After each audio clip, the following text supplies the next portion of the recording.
Good afternoon, Mr. James. Good afternoon, Mr. Buck. As the clock strikes midday, It is officially the afternoon hours. here we are again. Neither of us drink anymore, but what is an appropriate hour to start on the booze? Now, Yeah, I agree. get on it. Get on it, lads. So, yeah, I always felt 12 was about right. Yeah, I think so. I never Like liked. 11 on special occasions. Do you think? Were you a big fan of airport breakfast beer? No, Me neither. What the fuck are you doing? no. I mean, I would do it, but it's Not just by ridiculous. choice. But what I am a big fan of is sitting in Weatherspoons in an airport and listening to groups of lads at like 6 a.m. discuss their tactics for the day. And there's always like a ringleader who's like, "Hey, come on, let's get the beers." And then there's always at least one who's like going along with it, but a little bit kind of like putting in their excuses for the for the for the day. Right. Or trying to slightly mitigate it. Yeah, Like, exactly. yeah, but like, fucking, don't go and order shots, Dave. Dave, is he at the bar? Is he ordering shots? Yeah, exactly. Are we still going to the museum this afternoon? Yeah, exactly. I don't want to get too drunk because I won't be able to concentrate on a stadium tour. Because I want to find out, I really want to make sure I see the Barcelona dressing rooms and like, I'm not Exactly. like throwing up in the toilets because this is big for me. I've never been to the Camp Nou. Yeah, exactly that. Anyway, shall I we we've managed to tangent instantly. Let's play the intro music. Here we are. Okay.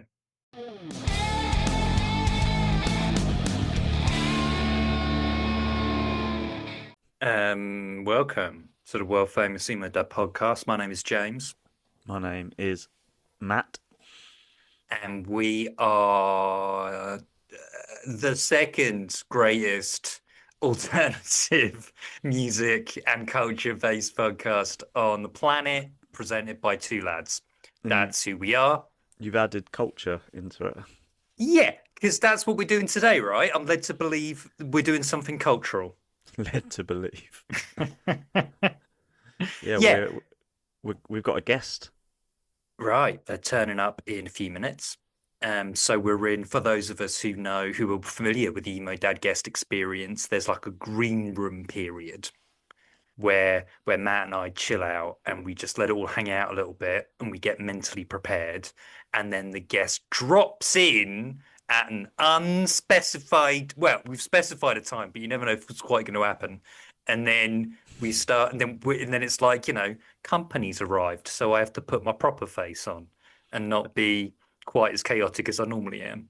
And this is like the worst time because there's not enough time to start a proper conversation, Right, but we still have 6 minutes to fill. right, exactly. So how did you find this person to to talk to? Well, I was walking down the street Yeah. and this person, Alex, contacted Alex. us Oh, and said, okay. hey there, guys.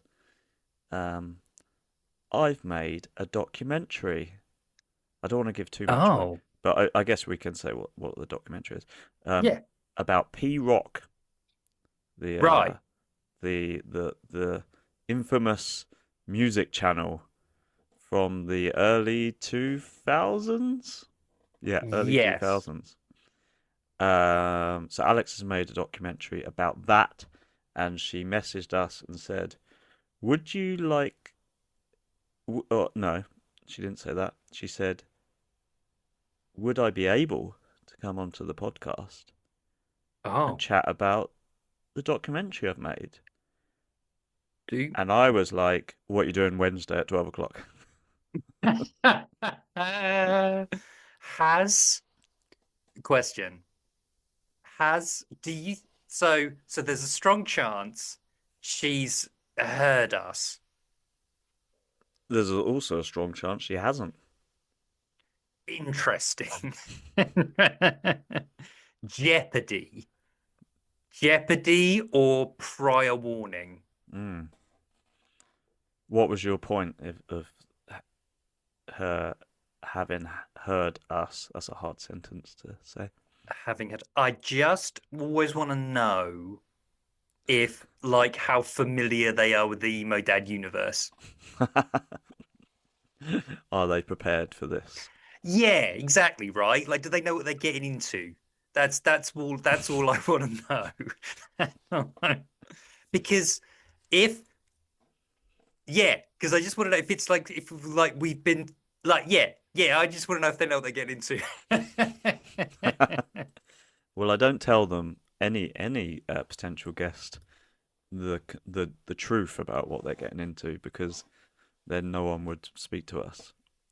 Which, to be fair, has been the case in recent times anyway. As Yeah, I the think I emo think the dad, word's out. the emo dad world has grown, you'd think it would be easier to get guests, but I feel like our reputation has spread across the emo and alternative punk rock scene, and therefore no one wants to talk to us anymore. Yeah, that's interesting, isn't it? Do you think that they've Do you think we need to do some kind of marketing presentation that says if you come on the Emo Dad podcast, your streams will go up by zero? If you They go down. if yeah, your streams will go down. If you come on Emo Dads, your social media mentions will go up by one. If you if you come on Emo Dad, your reputation and prospects will be burnt forever. Those kind of, like sort of a, like I don't know if you've ever seen these, but like these kind of, they have these pitches that like proper media companies do to try and sell you something, where Yeah. they you get charts, you get stats and pie charts and figures that are a bit questionable, trying to, like sell you. Like, we have a reach of 12 billion people. Well, that's interesting because there's only 9 billion on the planet. So explain. You counted people twice. Yeah, that's what. Yeah, we should do that. You basically just lie, is what you're saying. Correct. I think like almost like the truth of world famous emo dad. I like to think that there's conversations had in like smoke-filled shithole green rooms in venues across the world Right, between bands right, where they'll be like, I don't know, the lads in arm's length will be sitting down chewing the fat with the good folk of Carly Cosgrove, and they'll be right. like, "Oh, we've just been invited onto this podcast," and the good people in Carly Cosgrove go, "Oh, we did that. Stay away." And then the a week later, Arm's Length are talking to Ben Quad, and they're Right. like, "Oh well, the Carly Cosgrove told us not to." Yeah. Yeah, you're explaining the concepts of rumors. Well, are they rumors if it's true? People talk. People talk. I would say that Carly Cosgrove had the time of their lives. You stand by that. I said, well, I have no information to confirm nor deny that that is true. I saw them. You were there. I was part of the madness. But yeah, I like to think that that's something that happens either positively or negatively. See, as far as I'm concerned, that was still my finest hour. So, I don't care what they thought. Yeah, no, I go with that. I I was my greatest performance. And if you want to go and listen to that, that is available on all platforms. Just search Emo Dad and Carly Crossgrove, and see what you get. See what you get. Do you think if I if I resurrected, because we've got the video for that one, haven't we? If I like turn that into like a thing and put it online, they'll might be angry. We have to get permission. I think we probably have to get permission, right? Um, yeah, don't. It's not worth. It's not worth it. Don't know why he doesn't, listeners. I don't know why he doesn't want to revisit my triumphs. So we have someone in the green room. All right, I'm going to shut up. Well, don't shut up too much because there's always like a delay between me pressing admit and them actually being able to talk. Oh, right. Yeah, before I interview them about their whatever I can see in their room. Oh yeah, okay. Is that you gonna do that? No, no, if you don't want me No, to. you can do it just so that I'm aware. No, I'm going to try, unless depends how interesting it is. You have to do it now, otherwise, because All you've right. said it. No, Otherwise, I know. it's No, I going to be know. rude if you don't do it. Okay. All right. Let's do it. I'm excited to see what we get now. I keep fiddling with my hat. I don't know why. Is it too Connecting to small? audio. My hat Okay. Oh, on my okay. head. Oh, hello. Hello. Oh, hello. Hello. Oh, can I get him rid of him? You can stay there. Wow, what is that behind you? That's Tim. He's a Tim. puppet. He's a Um, puppet. yeah, Tim the wizard. Okay, I fine. live in a houseboat, so I have to make sure I have an eccentric background. I love it. Spectacular. Yeah. And we've also got what's his name from Nightmare Christmas up in the top Yeah, right for us. Jack. Yeah, there you go, that way. Yeah. Yeah, Yeah, Jack. Welcome to Jack. And that's Jack it. and That's Tim. it. My review of the background is over. Normally, when we get a Yeah. guest, I review their background heavily, but you jumped in before me and got in and gave us context, and that's important. And Yeah, I liked it. But so good. so I'm gonna shut up now. So So, you should no, I've I I've get got more questions about the boat. got porthole? You've got a porthole. Yeah. What What's on it?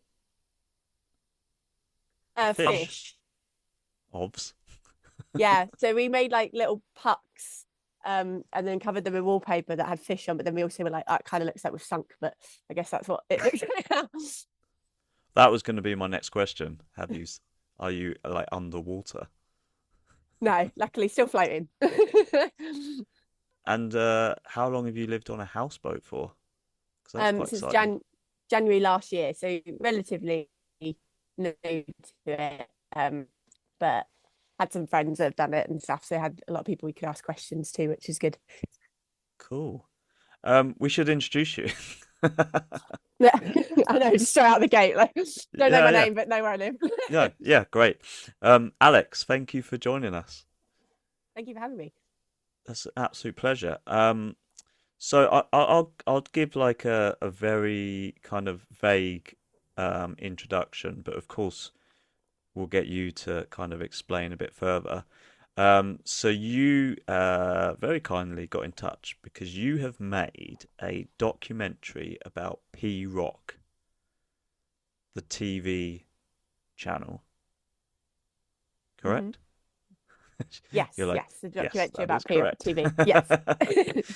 Um, which obviously we're gonna talk at length about and quiz you all about it. But first of all, can you just start by giving us a little bit of kind of telling us a little bit about yourself and maybe your background and how you came about to make a documentary about P Rock? Yeah, so yeah, I'm Alex. So I work in film and television mostly. I do started out as a runner on a lot of like music videos and things like that, and sort of worked my way up into camera operating and documentary stuff, and also work on some of the the big movies with like Warner Brothers and things, where I make their making of content. So what would be on the second disc of a DVD, if people still bought DVDs. But also the reason why I made the P-Rock documentary, which also I think is quite good for the Emo Dad podcast, is it's my dad was one of the guys that founded the P-Rock TV. So I very much grew up with it. It was on constantly in the house in order to make sure it was still working, because they didn't know what they were doing. Basically, my dad, Mark, Russell, and Lowell were the three guys behind it, and yeah, they had no television experience, so it was very much like if you heard it go off, you had to alert everybody. So I had it constantly on in the house, to the point where probably my rebellion was that I like my teenage years were listening to like folk music and stuff, because I just had a solid year of non-stop P-Rock. So yeah, that was kind of it became a taboo in the house, because it went away for lots of kind of annoying reasons, like big people suing them for no reason, all this kind of stuff. So it wasn't really like spoken about in the house, but Okay. I know that from looking online and stuff that people were really interested in knowing what happened. So yeah, it took quite a few years of being like, can I do it now? Can I do it now? Can I tell the story? And then then finally we managed to start making it happen in 2022 was when we started making the doc. Okay. And if you don't mind me asking, how old were you when P-Rock was on the TV? I was 7 or 8, so I was young. Okay.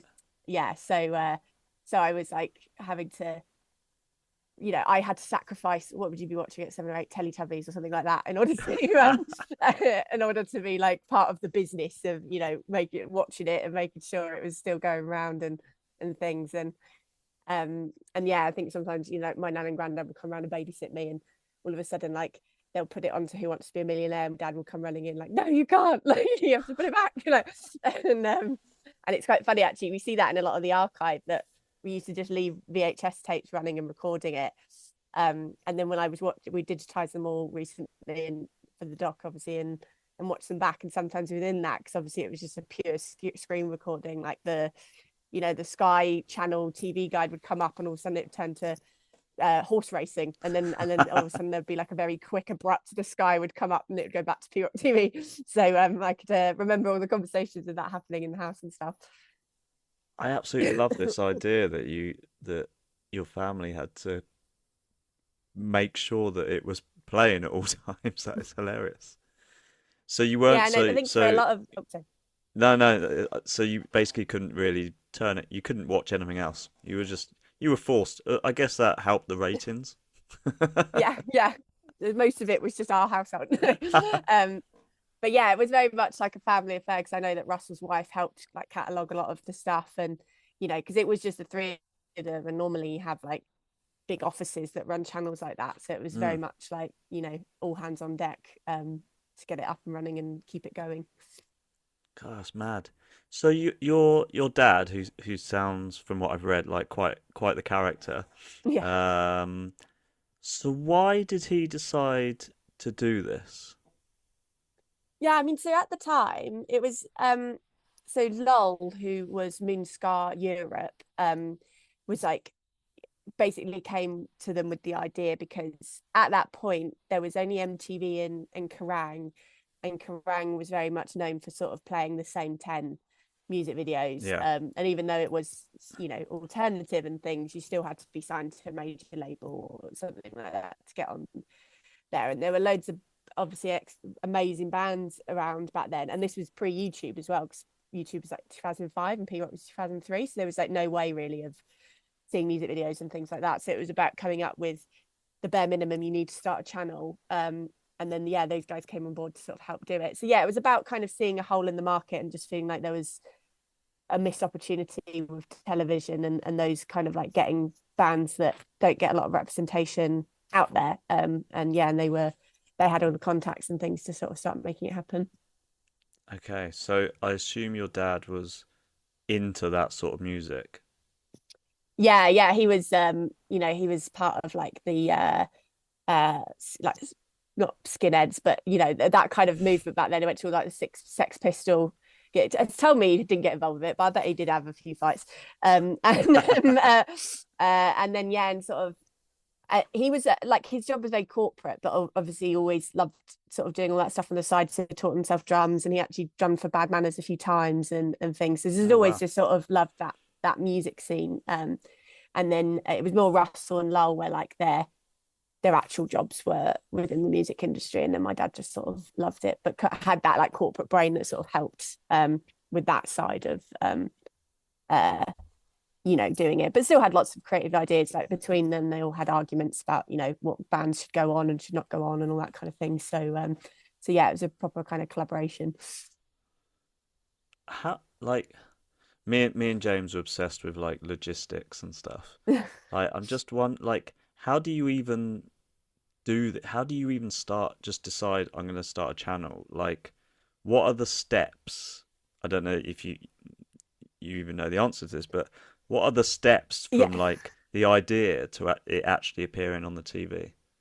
Yeah, so there's a few. I mean, let me go into it a little bit in the doc, but it is basically like you buy a spot and then you buy a number. So like, Right. you like used to have to put like a number in the Sky remote to find Yep. the channel. So you have to buy that place.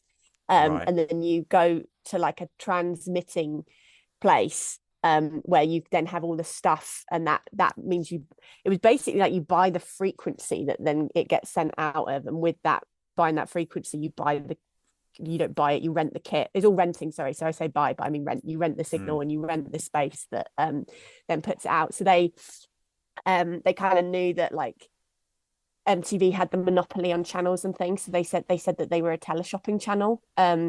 And then they actually got put into like a place that all teleshopping stuff was, so all the people around them were like selling things, and then they were like putting out punk music videos. So yeah, that's sort of how it is. And then you have to like catalog stuff, and everything's given its own individual number that then gets put through, and then that's how a certain video comes after another video and after another video.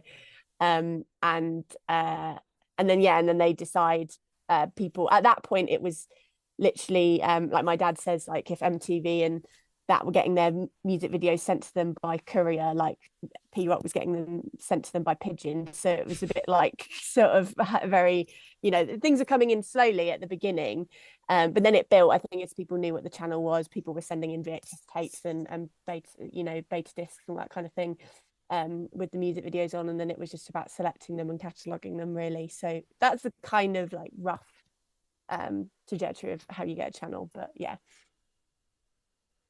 Can you still do this? Oh no. I feel like you can't. Yeah. I think, to be honest, even if you can, I just think nobody watches actual TV anymore anyways. Even if you put the money in, you probably wouldn't get. Oh, don't crush my dreams, Alex. Don't crush my dreams. I was all excited. I'm I'll thinking support Emo you. Dad TV. Yeah. Can we do it? Emo Dad TV. Matt, can we? Yeah. Write it down. Emo. Constantly on in the background in my boat. Yeah. Yeah. So I've got my channel. Got my number. 666 is my number for my Emo Dad TV, right? And I've got my space, right? And then I've got lovely bands sending me things. Do I then have to send my VHS and my Betamax tapes to Sky to then upload to the place? And then I understand now. So, and then you have to watch it to make sure that they're supposed to be playing Rancid at 4 a.m. Have they played Rancid at 4 a.m.? Yeah, so from what I know of it, it was that they had to catalogue it and they pressed the button, as in my dad and all that, press the buttons here. So actually Sky doesn't then have a lot to do with it. And that was how like they managed to get away with actually saying they were a teleshopping channel, and then their test broadcast, was all punk videos, but obviously Sky just didn't even look at the test broadcast. So Sky aren't really looking. And until there's like a major issue coming forward, as far as it seemed at the time. Like for the doc, we tried to find people from Sky and stuff to talk, but nobody wanted to. So, or they did. To be honest, we didn't get any explicit no's. We were just very much ignored. So, we don't know for sure that that was all kind of how it was. But from what it looked like, it was like Sky just weren't looking at them basically, to see any of this happening. But yeah, it's pretty much all happens in there because that was issues as well, that like there's very clear watershed stuff with TV. So if you accidentally put the wrong video on, like someone's neck's getting ripped out at like 9 a.m. when a kid's show should be on, like that's quite a big thing. And again, Sky won't really know that unless someone complains, but obviously you don't want to. And as much as they were like punk and stuff, they still didn't want to be like shut down. So there's still some rules that you want to follow, so you can just carry on doing it. So yeah, that was always a thing as well, that making sure there weren't like boobs and butts and stuff at times that there shouldn't be. So from what I'm hearing, when we start Emo Dad TV, I can do whatever I want until somebody complains. That's what I've heard. Yeah. Good tips. If it was 2003, I don't know for sure if it'd be the same now, but What you need to know, Alex, about James is he's like flying forwards with this idea, and it's our job to hold him back and kind of stop him. So when I launched my TV channel, right, just like your dad, like were they how did they think anybody would listen, or did they do any promo, or were they like, we'll just turn it on and see what happens? No, I think I think they knew it would become successful, but I don't think they knew it would become successful so quickly. It was like literally like instantly in the first week they had like 600,000 viewers. So I think that's why like it was a bit of a shock in a way, that I think they thought they were going to have some time to figure stuff out, but then all of a sudden there was just like humongous audience like instantly. So because it was so different, and I think also like the actual channel felt DIY because they didn't know what they were doing, but it's that kind of aesthetic in a way that like I think people could just tell it was something real and not something corporate. So I just think people latched onto it quite quickly, as well as obviously music being what they wanted to listen to and quite different than the other channels. Did they have I'm like racking my brain because I remember watching it, and I also remember, now you mentioned it, it's sitting amongst the shopping channels, because I was like, what they've put it in the wrong place. Yeah. But what I can't remember, so obviously there was music videos. Was there any kind of like other content on there? Like I'm racking my brains. No, so it was just music videos. They had some they occasionally had like adverts for Moonscar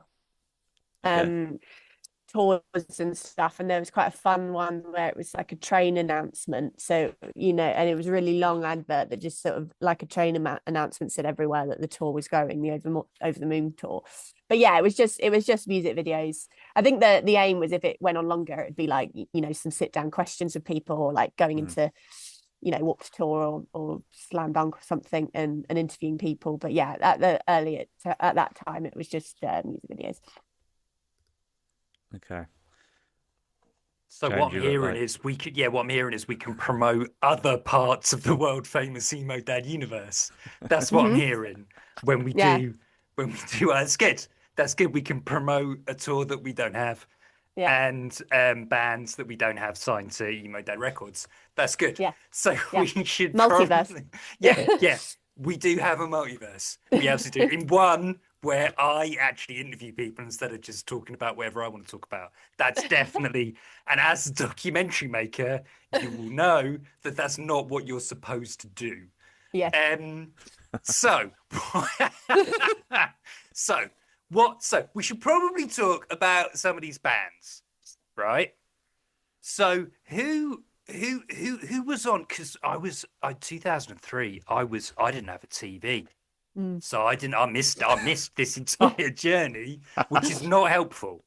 But who was on the TV channel, for those of us who were too young or busy to remember what was going on?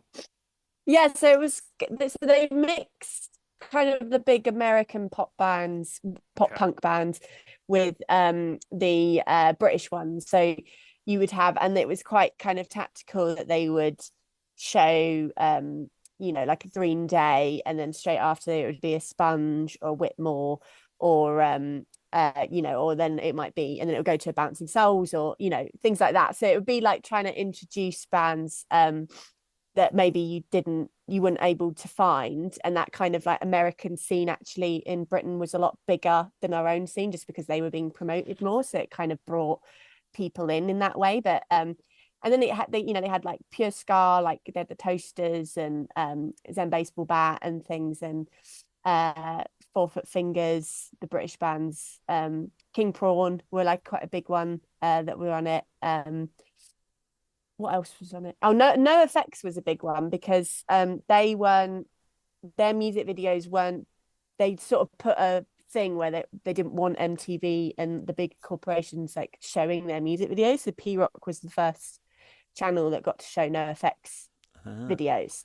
So that was quite a big thing for them as well. And it was like Dropkick Murphys. Trying to think of other ones. Mighty Mighty Boss Tones, like lots of sort of different things. But they also, like, while they were waiting to sort of that early stage where they didn't have lots of music videos, they did show some like hip hop as well. So there's like Public Enemy and Dr. Green Thumb and some stuff like that. There was like one Eminem video that sort of came on every now and then. So it was sort of like they did pad it out with some of that kind of stuff as well. But yeah, it was quite a kind of mix of what you would expect on like a Tony Hawk's game. That was the kind of vibe of the channel. All right. So what I'm hearing is there's an opportunity to create a P-Rock cover band, much in the way that there is to create the Tony Hawk cover bands. So that's good. Yeah. We'll sign up, Matt. I'm putting that down as the first band on Emo Dad Records. Yeah. Just There we run a go. P-Rock cover band. Good. That's good. Writing that idea down. That's a great idea. And did the members of these bands become mates with your dad and the other lads running the channel?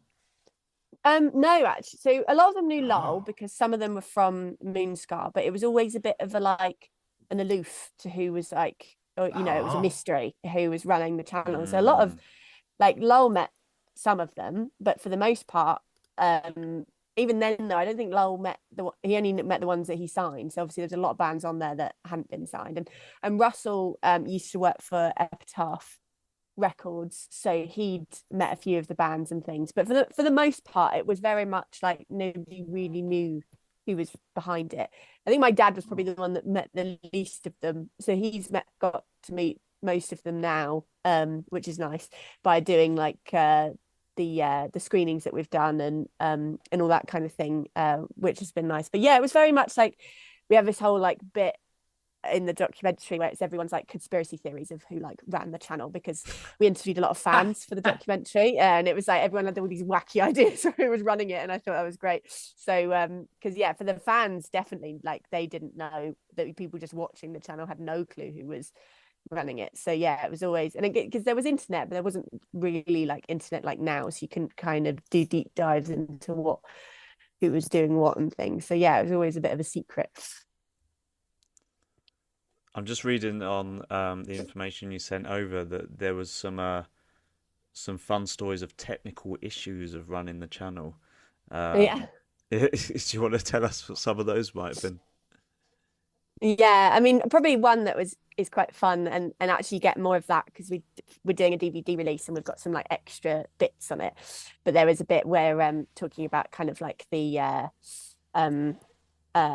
what is it, the watershed thing, so having to blur certain bits at certain moments, and there were a lot of technical issues where the blur would sort of stay in place, but the thing they wanted to blur would just sort of go in and out of the blur. So they were all quite funny, and yeah, just lots of things with them, like the way that they input things and the channel sort of going down and stuff. It was all felt very kind of rough around the edges, but from what we've heard from the fans, I think that's what they kind of enjoyed about it in a way, is that you could tell that it was being run by people that didn't know what they were doing. So yeah, I think that was quite good.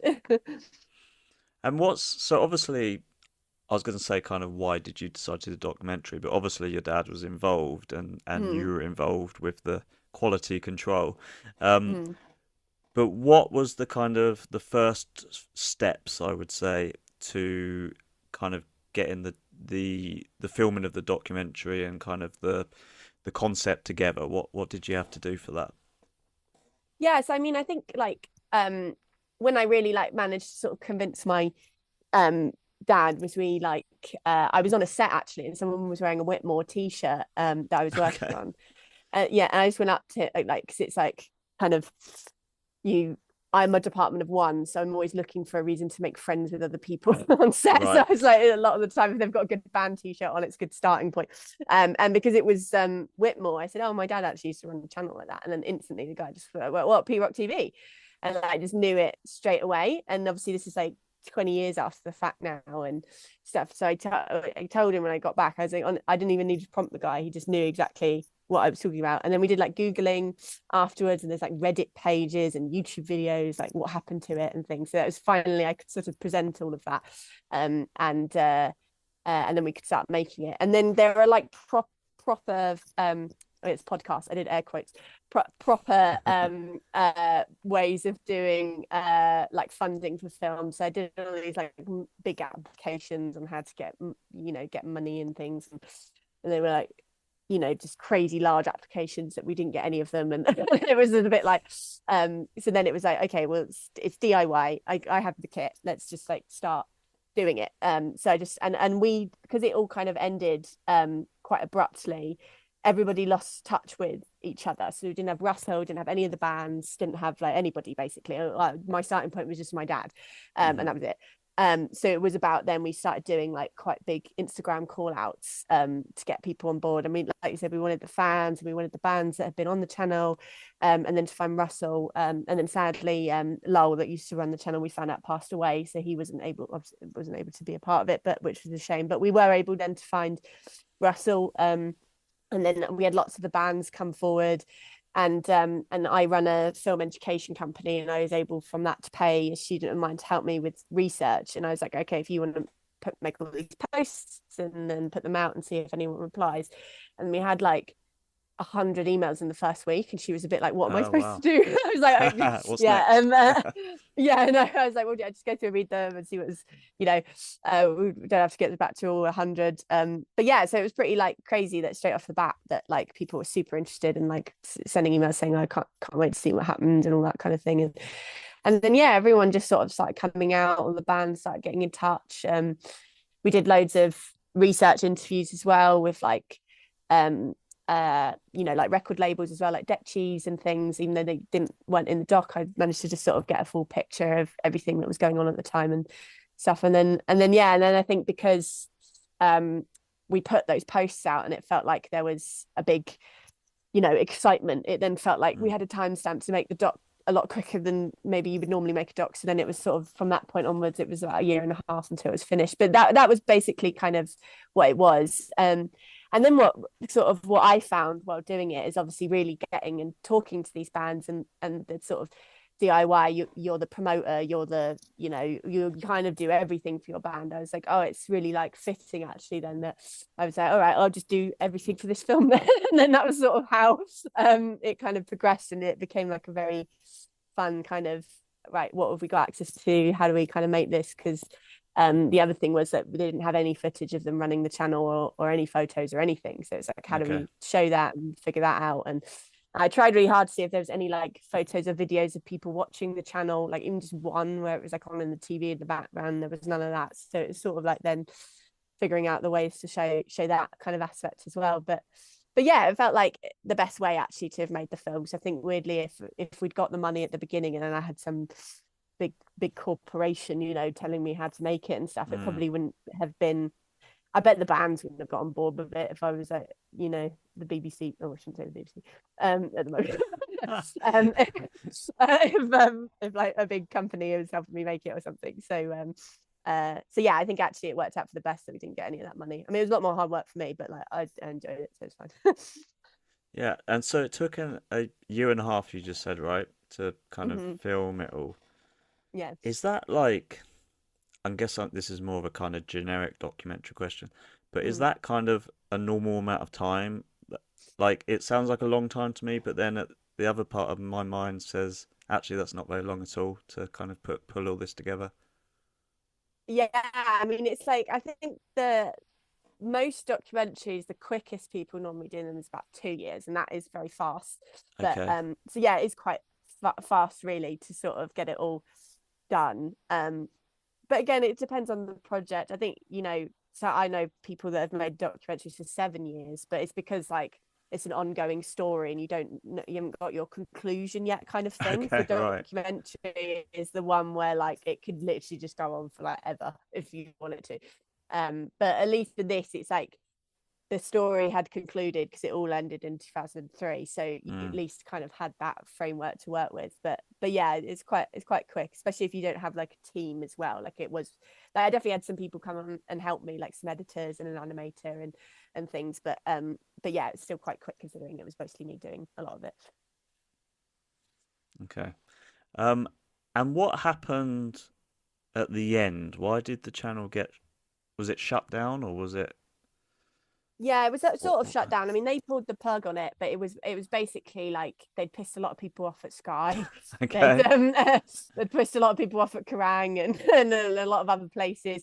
And there was something going on with a channel that they wanted to bring out, and it was a thing of like I think they'd pissed too many people off for them to like ask if they wanted to collaborate with P Rock. So it was just more about trying to flush them out. And and they weren't able to get the finances to come in anymore, and then it just had to sort of go. So that was basically it, really.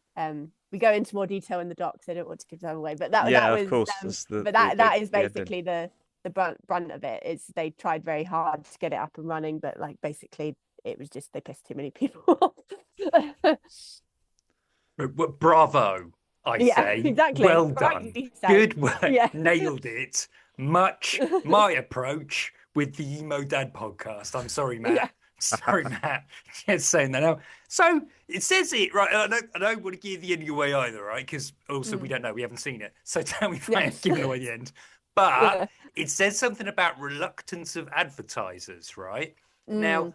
who who's advertising? Part of my day job is advertising. Who's advertising Mm. on P Rock? Because it's not. So Is it going to be like? Because we don't have like Hot Topic or like I don't know mm, Vans or I can't really imagine like Nike calling up and going, "Oh, we're going to sell basketball shirts." I don't know. Like, yeah. yeah. Yes, so it was basically so at that point nobody was Ah, advertising on P Rock. So it was about that they'd got such a large viewership that they were starting to reach out, and there was interest from particular um big brands like American brands as well, because basically if you ah, get enough, it's the same with YouTube. If you get enough viewers, they don't care who you are because you're an audience, like they're going to bring correct. an audience to their brand. So there were meetings and things were going to happen, and then it all just went away, and it was very much like don't know why, but have good assumption that it was the people that don't like them telling them not to advertise with them. So Oh, that was interesting. basically it. But yeah, there were some big players that were going to advertise on P Rock, but yeah, that was the main reason actually.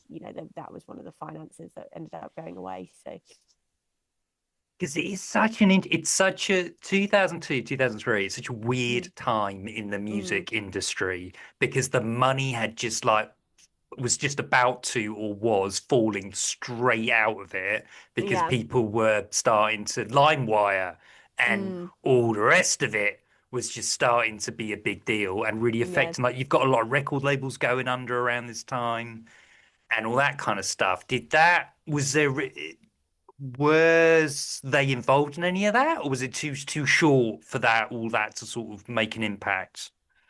I think it was probably a bit too short. And I think actually Yeah, because they were video based content, I think yeah, like the whole LimeWire thing, because actually a part of the interest is like for British people at least, they felt that they didn't know what NoFX really looked like. I mean, you obviously you see some live things and stuff, but like there is this thing of like seeing the music video that you've never seen before, and that's like what the visual representation they wanted for that song, and that was kind of exciting to people. And I think really what would have stuffed them if they stayed around long enough would have been YouTube, because everyone would have just yeah. put their music videos up there and that would have been it. But yeah, I don't think LimeWire had an impact. And yeah, again, it wasn't they weren't around probably enough to really know if that did. But yeah.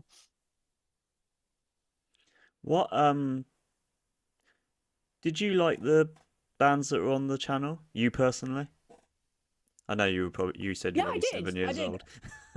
Yeah, I mean, I was Avril Lavigne was on. I loved Avril Lavigne, but Okay. I've now found out later that that was a very big point of contention for everybody at P Rock, that they didn't think that like she was a little bit bubblegum or something. But Okay. but I think actually it was it was a great choice at the end, because it's sort of I would listen to Avril Lavigne, and then I'd like and then Fast would be on afterwards, and I was like, oh, this is like cool, Mm. but I probably wouldn't have like engaged so much. Like I would run back in the living room if Avril Lavigne came on, and then maybe I'd stay for a couple of extra songs afterwards, and then go off and do something else, and have a break for a bit. But yeah, I mean, I was a big, and actually I've become like doing the doc and things, like really kind of reconnect. And for me, there's like that sense of nostalgia now, which there is for Mm. anyone that kind of watches the channel, really.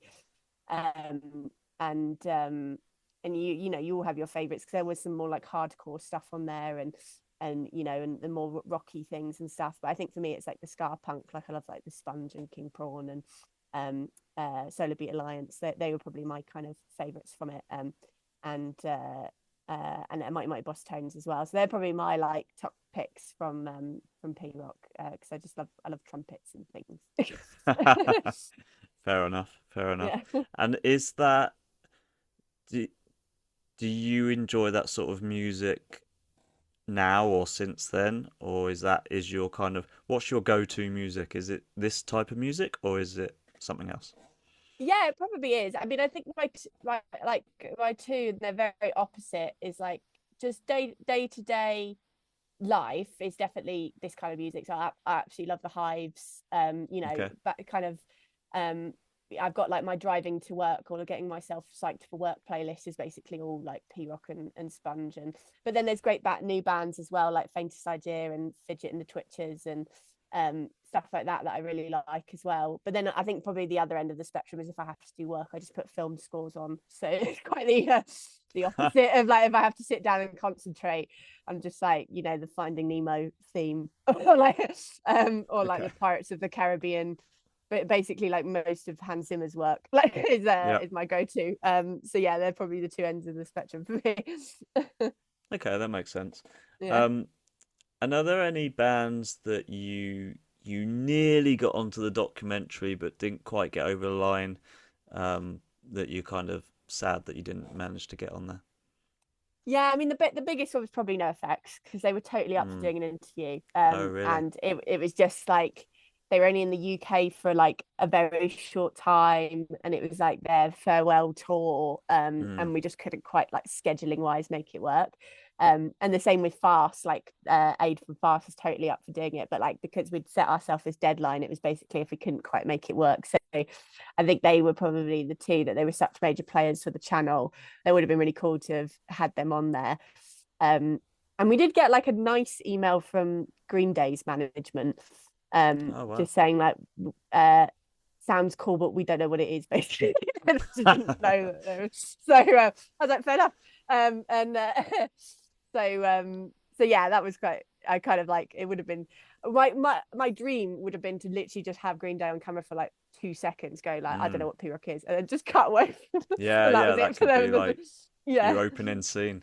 Yeah, exactly. That would have been great. But no, that wasn't quite it. So yeah, I think it was just the no effects and fast, really. But everyone else that was in it is great. Like we had King Prawn, and we have all Sponge and Forfeit. So we got like most of the major players that were on the channel, and also they really had like a connection with it as well. Like they all watched the channel for fun as well as like being on it and Mm. all that kind of thing. So I had some really great stories and of sort of being a part of P Rock, and also just the doc kind of encompasses that whole scene at the time as well. Like the kind of one of the fans says like we're sort of the first generation with social media but the last without it, so that kind of like pivotal moment as well of how everyone interacted, and we kind of cover all of those kind of things within the doc as well, because I think it is a really interesting transitional time for music and stuff. So yeah, no, I think I can't remember the question. That was enough talking. Yeah.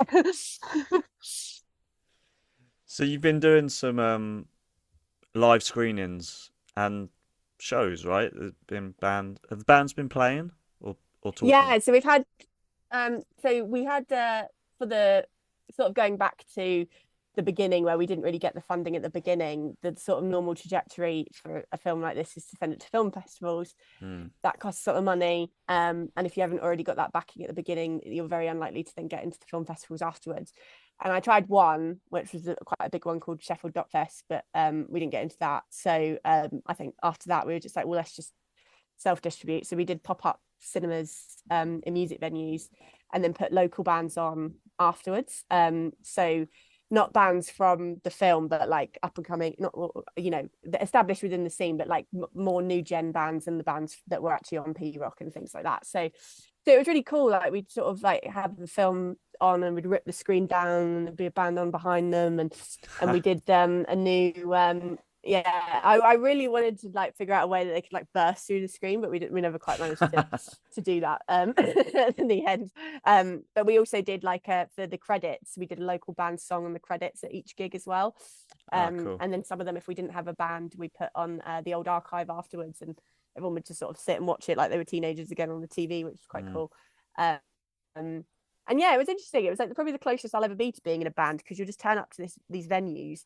You've got no clue what the tech gear is, but you just have to sort of start plugging into it. And then, you know, and there's all these like issues and you don't really know if anyone's going to turn up. And, you know, one screening, you'll have like 45 people there and the next you'll have 10, and, you know, and it's quite interesting. And, you know, I felt it gave me a lot of respect for bands, because unlike a band, if I feel like people aren't enjoying the film, I can just leave. But obviously, if like you're a band up there, like you kind of still have to carry on. But you know, I have done it as well. There was a screening the other day where like most of the people were late. I mean, we had like 15 in the end, but like at the actual beginning of the film there was 4, and I was like, hello everybody. You know, but it's good. It's like you have a real understanding, and actually it was always better, because I think film festivals can be a bit like, it's all just people that want to buy films, and they all just like try to kill a couple of hours before they go to a more important meeting, where like this got it in front of the people that really wanted to watch it. And we had like lots of nice things saying like, you know, these are the venue, this was the venue they came to when they were a teenager to see these bands, and now it's cool to like come back and watch the documentary about how they discovered them in the same place and stuff. So yeah, it worked out again for the better. More hard work, but for the better. Yeah, I used to put on shows a long time ago now. So what you just said resonated with me quite a lot. It's like people talking about backlines and you know, amps and things. I'm like, I don't fucking know. Yeah, I had to Google what a backline is. The first band asked me, and I was like, I will check. Yeah, what was it? Who will be providing the backline? It's like, yeah. What? What are you talking about? You will be providing the backline. Yeah. Have you got any It's a learning curve. Yeah, exactly. You got any questions, James, before we kind of finish up? Well, I No, was he's got gonna a whole ask. list. No. I was just gonna pitch you a P Rock Moonscar Festival, but you've already done it. Yeah.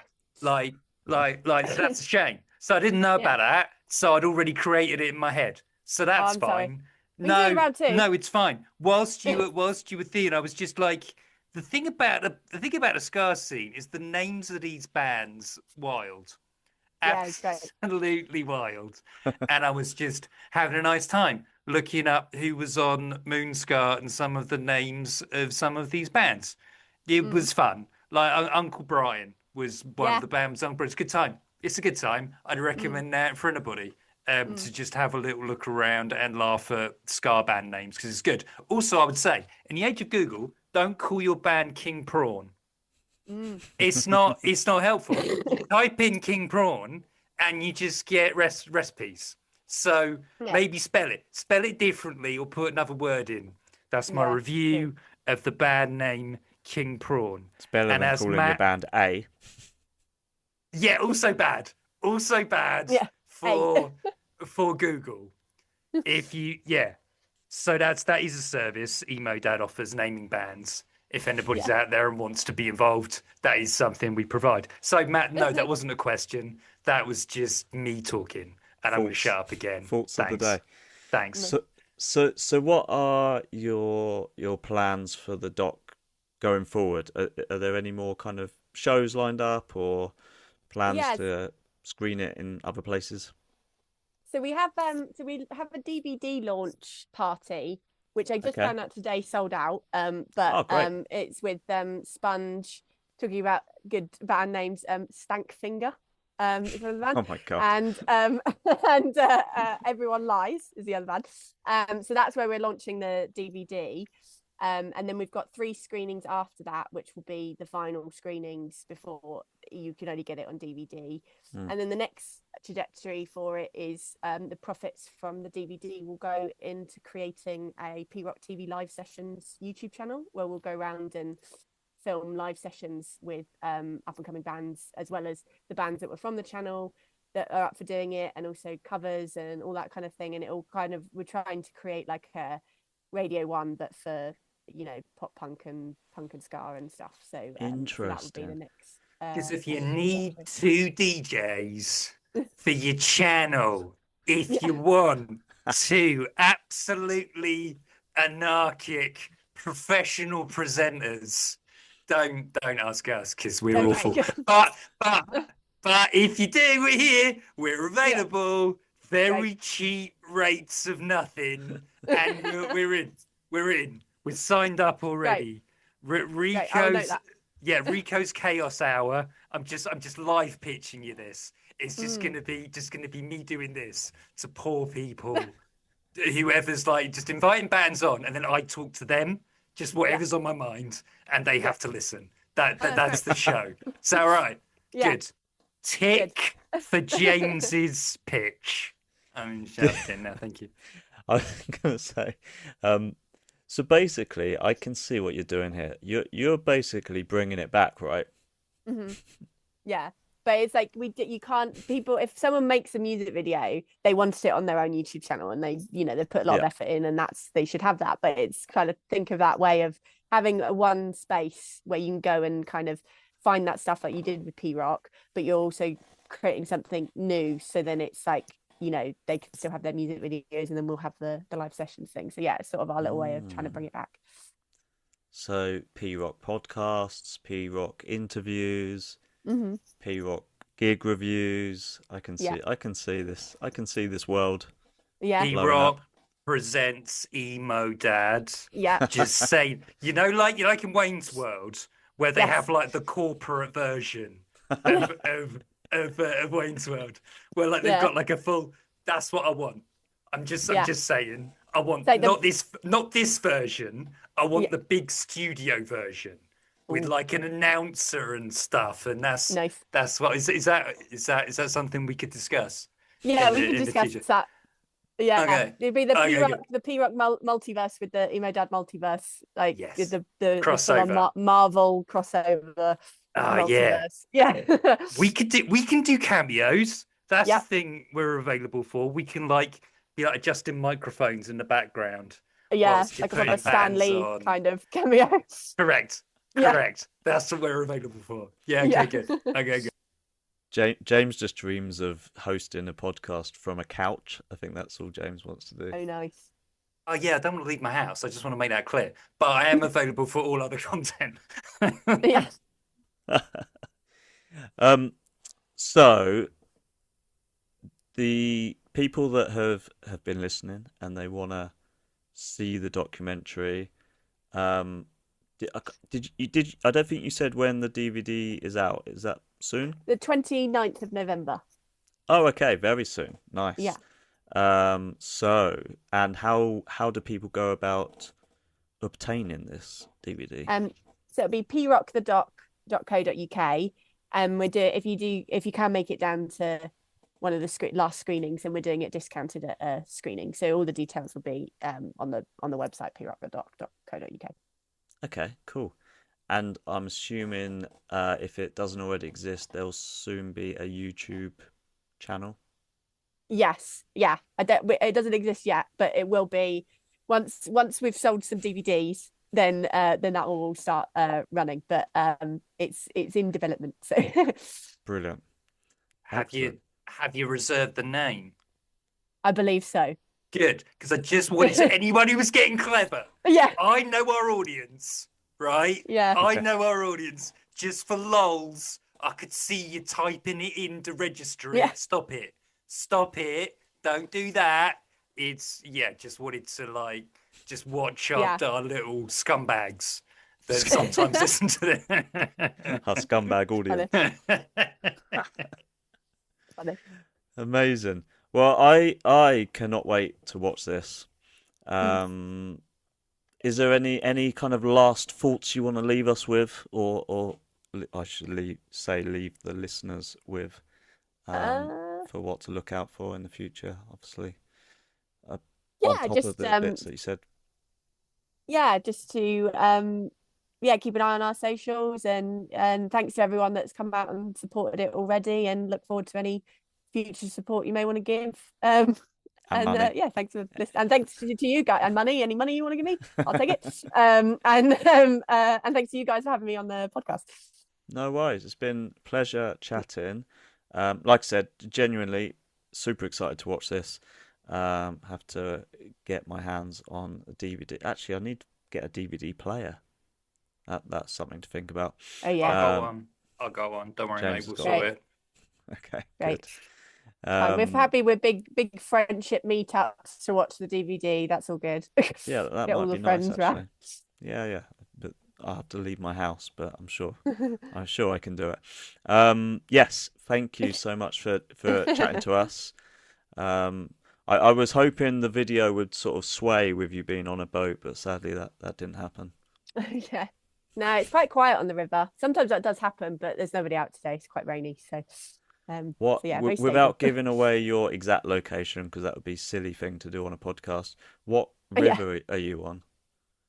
The Thames. The Thames. Okay, that's quite vague. Yeah. Yeah. Yes, long one. Yeah, it's going to be very long. Favorite lock.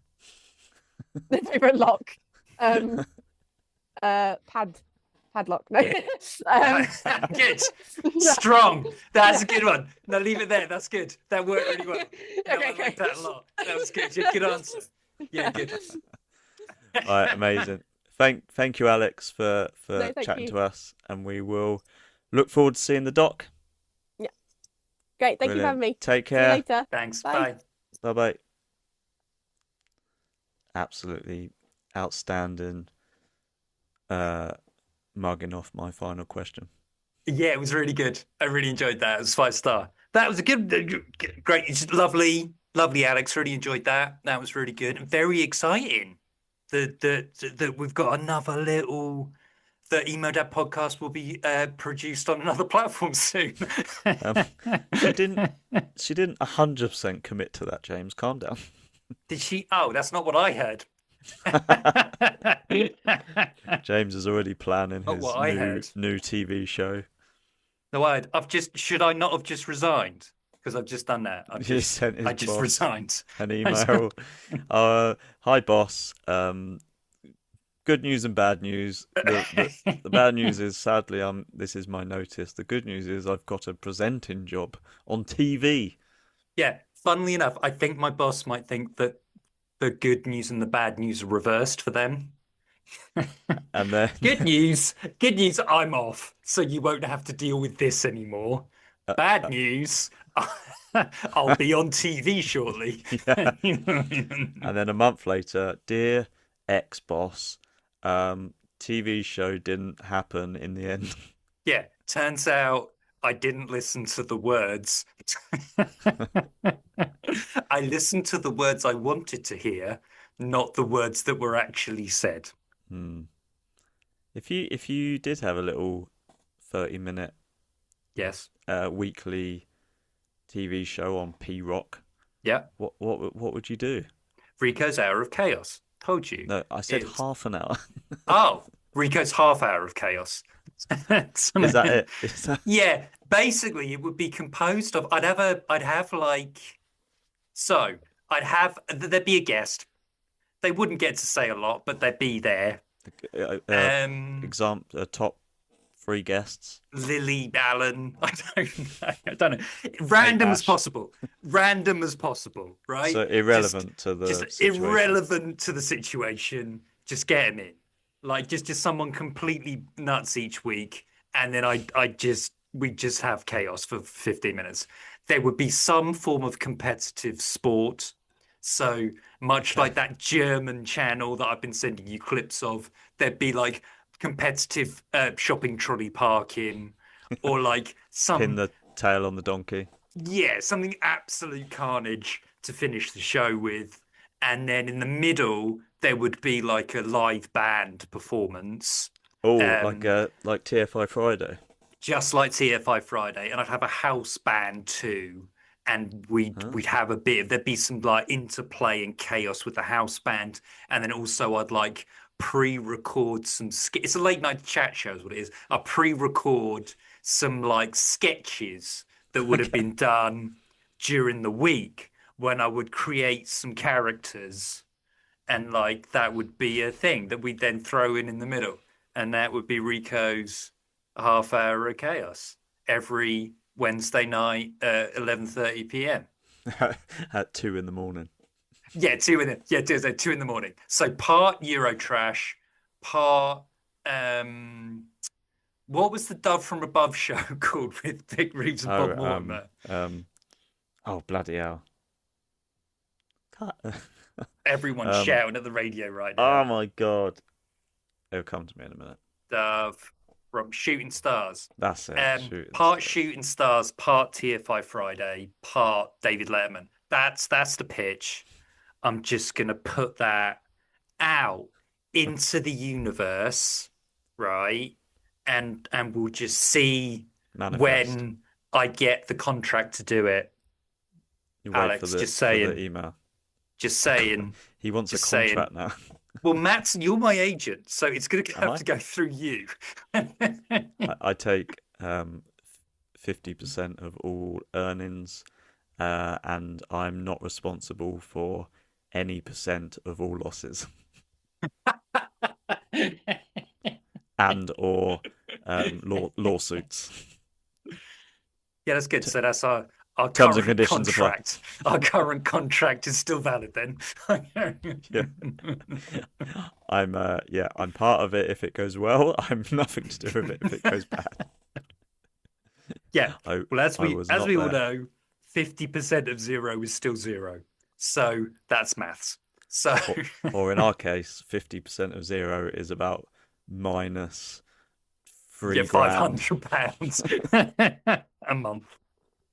Right. Should we do the Ah, notices and then I can go and lie down? yes, we can do the notices. Um, Smallest Child found a really good computer game playlist, Ah, um, thanks, smallest child.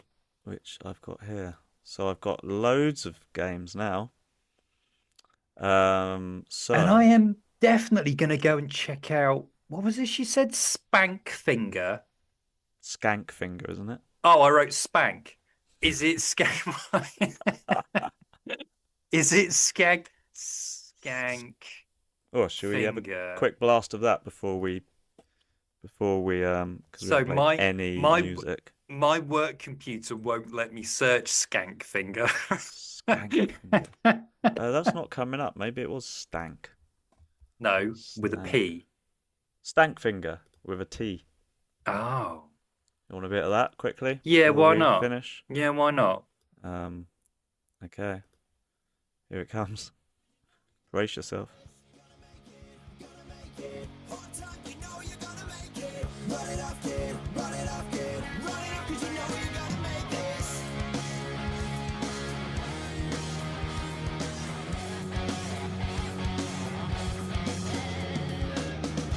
You say you're too old and drowning in your dismay.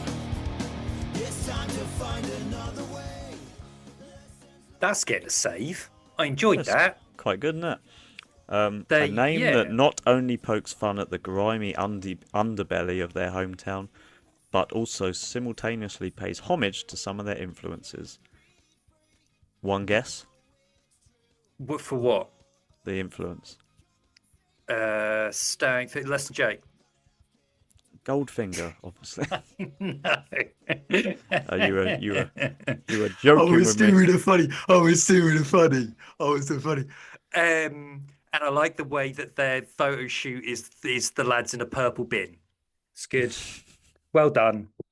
Well done, all. No notes. Right. Anyway, back to the thing. Here we go. Yes. Hello, and thank you for listening to the Emo Dad podcast. I want to talk like this for some reason. I don't know why. Listen or watch the Emo Dad podcast on all streaming platforms. You can follow us on TikTok, Instagram, YouTube. Oh, that's it. Send us an email on our Dusty email account if you too have a documentary you want to talk about on this podcast, or hire us to present TV shows. emodadpodcast@gmail.com. Buy a t-shirt to replace the money we sink into this thing. Actually, we don't make any money from them, so that's fine. Links in the bio. Do you want to make friends with other people who will find the name Stankfinger funny? If so, go onto our Discord and make some friends. Tip jar, give us some money. And that's it, I think. That's it. It would have been good if I'd finished on da-da-da-da-da-da. Oh. But we didn't quite get it balanced. Oh. Sorry, excuse me. Bit gassy. Gassy today. Bit gassy. Very good. Well done. Great. Another one in the bag. Another one in the bag. Thanks for listening, ladies and gentlemen. I've been James. I've been Matt. And we will see you very soon.